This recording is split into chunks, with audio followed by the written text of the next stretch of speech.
Hello, happy Wednesday. Welcome to our live version of your weekly pop of positivity. And this week, I am going to be talking about how to handle disappointments in such a way that you feel better coming out the other end than you do before. Because life can be full of disappointments. We all know that. And I mean, this world is going crazy right now, and what we're dealing with the disappointment of the world kind of in the United States right now on a global level. But I want to talk about like personal disappointments because it's very real and raw to me today as I dropped off my daughter for her final year of high school. She is at a university this year and doing at the Texas Academy of Math and Science. And she is not home for her senior year. Nevertheless, it's her senior year, and it's kind of like it's her first regular year at college. It's kind of mixed up. It's not like real college, but it is all college. But in my mind, I'm not letting myself think of it as college. But I dropped her off. I dropped my son off for his first day of high school, and time is marching on, right? And as I dropped off Amelia, it was a rough drop off. Let's just say she could not get me out of there fast enough. Kind of like, leave now and take the trash on your way out. And so that was not how I had envisioned it. So if you could say I was disappointed, that would be an understatement.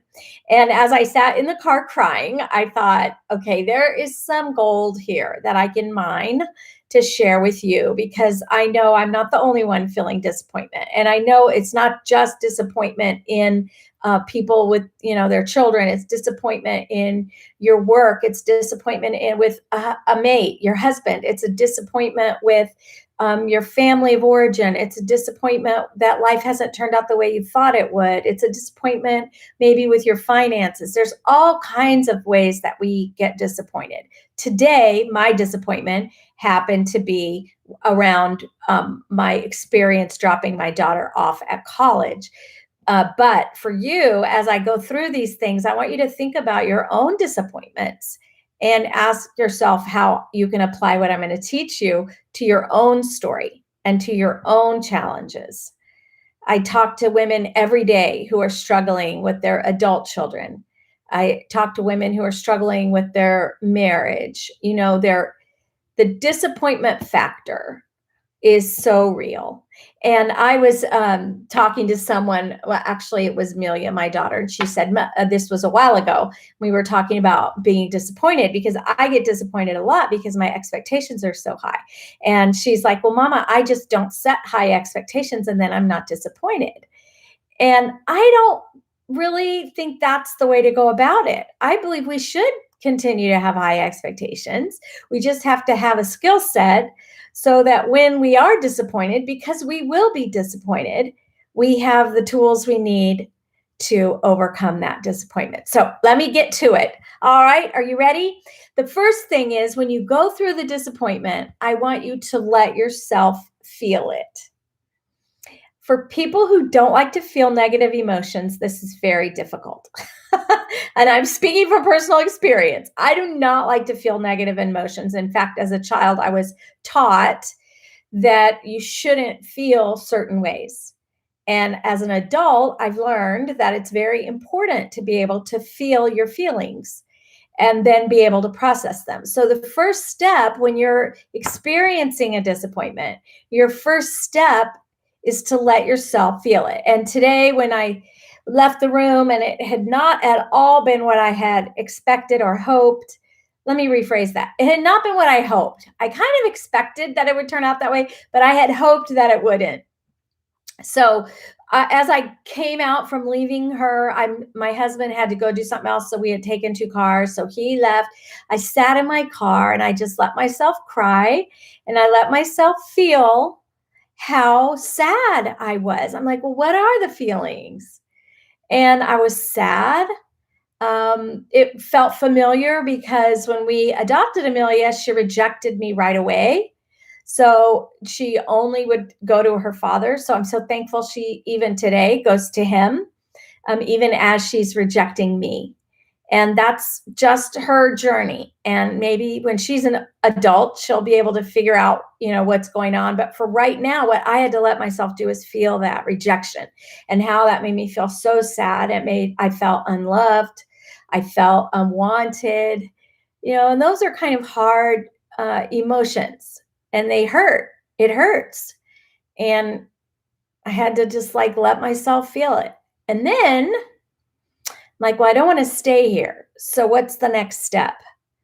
And as you know, as I've told you before, feelings follow thoughts. So I had to say, well, what am I'm thinking about this experience that I just had with her in this one kind of negative way. So how can I change my thinking right now? I feel this, and I see it's valid, but what being honest, what else am I feeling about my interaction with Amelia? Yeah, I'm feeling disappointment, but what else am I feeling? And I remembered that she doesn't always reject me. She includes me when it is important to her to include me. She includes me in things like her college application essay. She's let me be involved in that, kind of helping her, giving her editorial input. She lets me help her with there's other things in her life that she lets me help her with, which I want to help. It's not all rejection. And I think sometimes when we're feeling disappointment, we get into that all or nothing mindset of, well, if it's not what I want exactly, then none of it is good. And there is no good anywhere. And that's not true. So we have to say, okay, what else is true? Yes, I am feeling this. And what else is true? There are positive elements of this, right? There are ways that I was not disappointed. There are ways that I can take that disappointment and turn it for good.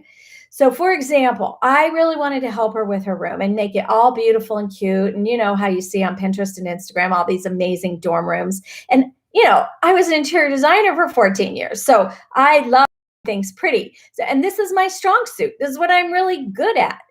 And she does not want one single bit of that. So what's the upside of that? Well, it's cheaper. Two, I'm really thankful she knows what she wants. And I'm thankful that she's strong enough to stand up for it. Because if she'll stand up against me, she'll stand up against other people. So that's good. I want that for her. I want her to be that kind of a person who can stand up and say what she wants and doesn't want, and what she likes and doesn't like. So it's cheaper, it's easier, because I don't have to go out and get all the stuff, and I don't have to spend a lot of time. And, basically it's one and done. Drop it off and leave her there. Let her figure out everything, put it all away. That's okay. That's how she wants it. And she's almost 18 years old. And I think she knows her mind. So I'm focusing on the fact that that's a good thing. That I have a daughter who's strong enough to know her own mind. I have a daughter who's strong enough to be able to say, no, mama, that's hard. And she's doing it. So that's good. And I have to think about that. And so the first thing I did was feel it. The second thing I did was honest, right? I didn't make it all black or white. I really looked through the whole thing. The third thing I did was I remembered ways that I was not disappointed, and I generated some positive feelings, right? By thinking some positive thoughts. That helped me feel better. Oh yeah, okay, it's not all, she's not dumping me on everything.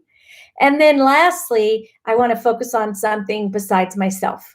The tendency when you're feeling horrible like this, when you're in disappointment, is to just start navel gazing and thinking all about me and how horrible it is and how sad I am. And instead, thankfully, I had something to do. My neighbor's moving, and I had told her I would bring her lunch today. So I was able to immediately go and start doing pick up lunch for my neighbor. Then I got to drop it off, and we had a little visit. So I have to be totally honest with you.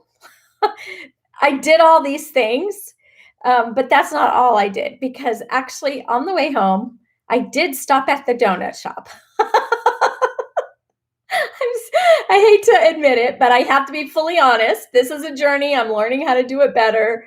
And I don't think I would stop at that donut shop again if I had the same thing happen. But some people drink, some people have sugar, and that's where I've gone for many, many years to food for comfort. So it's a journey I'm on too. I'm telling you, this is real life. But I'm not just feeling better because of the donut. I'm actually feeling better because I did this mind work that I just shared with you. So let yourself feel it.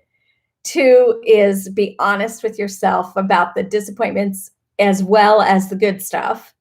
Third, focus on the ways that you were not disappointed. Remember, thoughts create the feelings. So if you want to change your feeling, you have to change your thought.